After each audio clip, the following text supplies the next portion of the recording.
रजनी को बचपन से ही पेंटिंग का बहुत शौक था।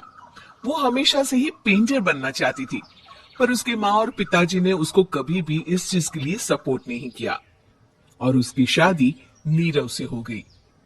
नीरव रजनी को बहुत प्यार करता था, पर रजनी हमेशा चुपचाप ही रहती।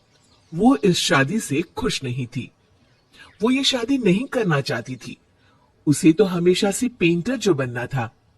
अपने इस सपने को वो नहीं पूरा कर पाई, इसलिए वो हमेशा उदास रहती थी। रजनी, बहुत ही बढ़िया फिल्म लगी है, कल देखने चले? नहीं जी, कल मुझे बहुत काम है, मैं नहीं जा पाऊंगी। अच्छा तो कोई बात नहीं, संडे को चलते हैं। देखिए, मुझे फिल्म देखना पसंद नहीं है, आपको जाना है तो चले जाइए। नीरव को मना करके रजनी वहां से चली जाती है और अपने बैग को खोलकर उसमें बंद पड़े ब्रश और कलर्स को देखकर रोने लगती है। रजनी, चलो ना कहीं बाहर खाने चलते हैं, कुछ तुम्हारी पसंद का। जी मुझे नहीं जाना, मेरी तबीयत ठीक नहीं है। रजनी वहां से चली जाती है। नीरव को समझ नहीं आता कि रजनी उससे इतना दूर क्यों रहती है। वो जब भी उसके साथ वक्त बिताना चाहता है, रजनी कोई ना कोई बहाना बना देती है। एक दिन घर पर कोई नहीं था। रजनी घर का सारा काम जल्दी से खत्म कर लेती है। घर पर अकेले होने के कारण वो सोचती है कि वो आज पेंटिंग करेगी। वो अपने कमरे में जाकर पेंट ब्रशेस और कलर्स निकालकर जैसे ही कलर मिक्स कर रही होती है कि दरवाजे पर बेल बज जाती है। अब कौन आ गया इस वक्त? इतनी मुश्किल से तो मुझे पेंट करने का मौका मिला है। रजनी दरवाजा खोलती है तो उसकी सास अपनी सहेलियों के साथ खड़ी होती है और सब घर के अंदर आ जाते हैं। अरे बहू, सबको शरबत बनाकर पिला दे, बाहर तो बड़ी गर्मी है। उफ। जी। रजनी पेंट ना कर पाने से उदास हो जाती है। उसे गुस्सा भी आ रहा होता है कि उसने इस शादी के लिए हाँ क्यों कह दी। वो रसोई में जा रही होती है कि उसकी सास उसे रोकती है। बहू, सबके खाने का भी इंतजाम कर लेना, आज का लंच तो ये सब यही करेगी। हाँ। रजनी बिना कुछ कहे रसोई में चली जाती है। सबके लिए खाना बनाती है। सब खाना खाते हैं और रजनी घड़ी देखती है कि ये सब कब जाएंगे ताकि वो अपनी पेंटिंग कर सके। जब शाम होती है तब सब चले जाते हैं अपने घर। अरे बहू, सब तेरे खाने की तो बहुत तारीफ कर रहे थे, सबको बहुत अच्छा लगा खाना। आपको मुझे सुबह बताना चाहिए था ना कि आपकी सहेलियां आ रही है। पता भी है कितना वक्त लगा सारा खाना बनाने में। अरे बहू, तू ऐसे कैसे बात कर रही है मुझसे? तो और कैसे बात करूं? मैं इस घर की कोई नौकरानी नहीं हूं कि इतना काम करूंगी। रजनी अपने कमरे में जाकर दरवाजा बंद कर लेती है। शाम को जब नीरव आता है तो उसकी माँ उसे पूरी घटना के बारे में बताती है। क्या रजनी ने आपसे इस तरह बात की माँ?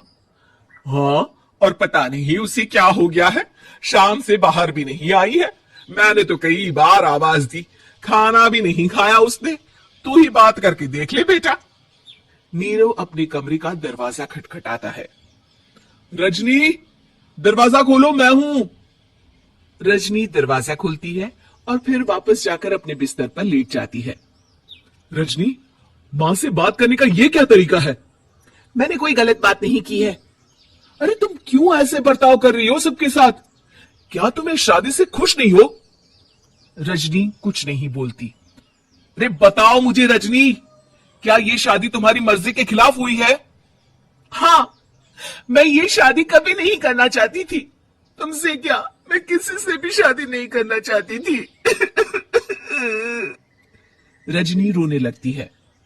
चुप हो जाओ रजनी, बताओ मुझे, तुम क्यों नहीं करना चाहती थी शादी? रजनी बेड के नीचे से अपने पेंटिंग्स, कलर्स, ब्रश, पेपर्स निकालती है। इतने में उसकी सास भी कमरे में आ जाती है। ये देख रहे हो, ये थे मेरे सपने। मैं पेंटर बनना चाहती थी, पर माँ पापा ने कभी सपोर्ट नहीं किया और मेरी शादी करवा दी। मेरे सारे सपने टूट गए। हर वक्त बस गुस्सा आता रहता है मुझे। मैं जानती हूँ कि आप लोगों की इसमें कोई गलती नहीं है, पर मैं क्या करूं, मुझे समझ में नहीं आता।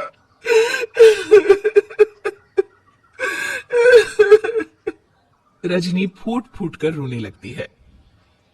मुझे माफ कर दीजिए, आप दोनों के साथ मैं बहुत बुरा बर्ताव कर रही हूं।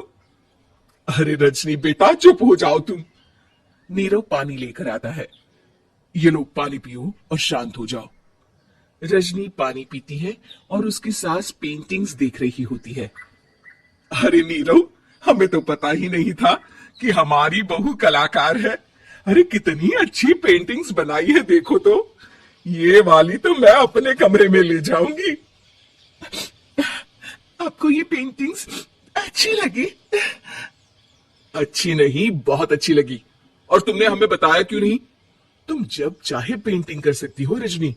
हम तुम्हारे सपनों को पूरा करने में तुम्हारा पूरा साथ देंगे। हाँ बेटा,